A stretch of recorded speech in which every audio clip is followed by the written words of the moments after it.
What's up there, miniature painters? Today I have a quick little unboxing for you because Miniature Market currently has the Folklore Creature Crate on sale for $23. This is basically a 4-drawer storage solution that contains 54 miniatures for around $23. So yes, less than 50 cents per miniature. This is going to be kind of a quick video because I do want to get this out while the sale is still on.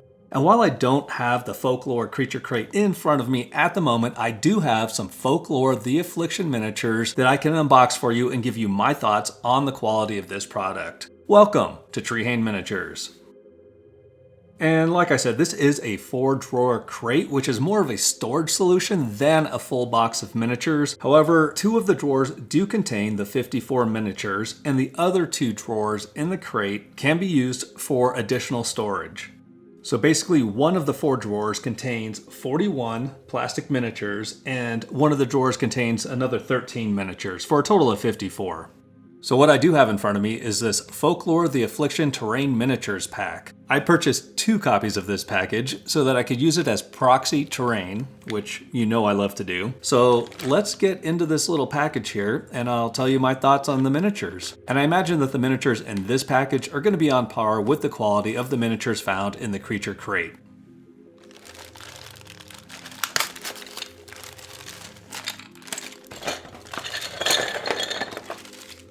So I'm going to start, this does have a couple of characters. It looks like it has 5 characters in the package, but I'm going to start with the terrain pieces. I like these because this is a very almost brittle plastic.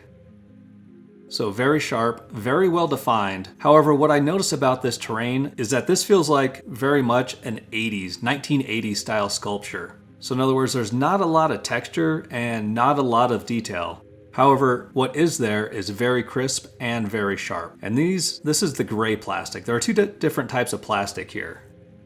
So we do have a sarcophagus, some tombs, we have some headstones, some cemetery headstones. I have already used these headstones and tombs as proxy terrain in one of the episodes from Cthulhu Death May Die Season 3.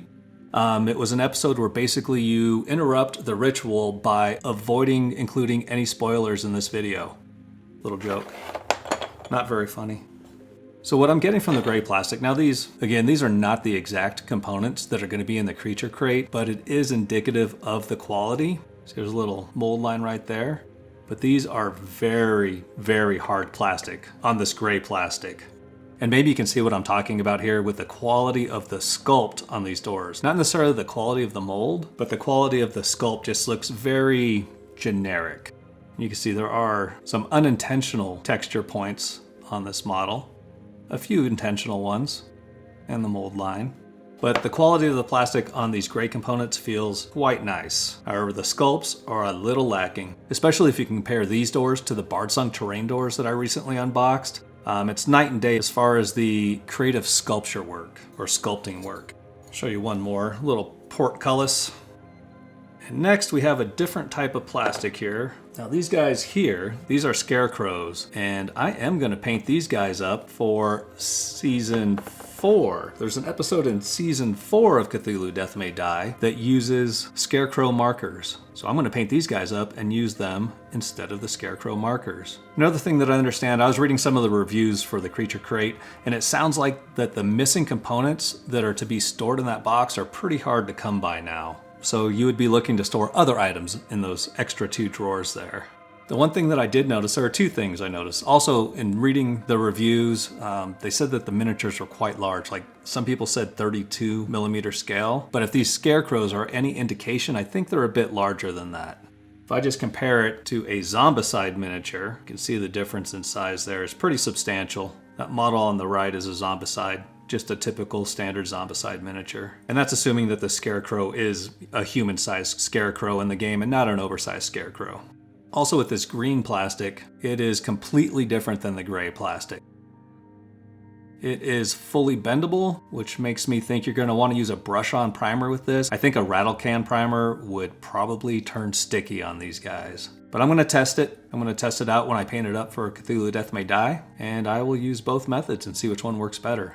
Again, very soft plastic on this.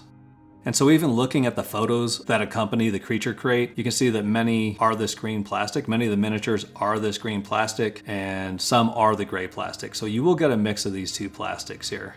A little bit softer plastic than what you're used to seeing on like a Command game or an Awakened Realms game. But for 50 cents a mini, if you can use those, I would say go for it. I'm not sure where I am on it yet. Personally, when buying cheap minis, I do like it when it comes with the full game. So even if the minis aren't great, I still have a game to enjoy behind the crappy minis. But these are all right. I would say that the quality of these minis are okay. And for less than 50 cents a mini, you really can't go wrong with that. Another set of minis, as a little bonus that they do have on the website there, is they do have Super Fantasy Brawl. It's the French edition, but it comes with 6 oversized hero characters for $9.99. And I can vouch for the quality of those miniatures. I did own the full Fantasy Brawl set at one point. I have since gotten rid of it, but the minis are outstanding. You can say what you want about Mythic Games as far as their business practices, but I think that they had the best miniatures in board gaming. Anyway, that's all I have for this video. Thank you so much for watching. Please hit the like button and subscribe to the channel to join our growing community of painters who like to buy cheap shit.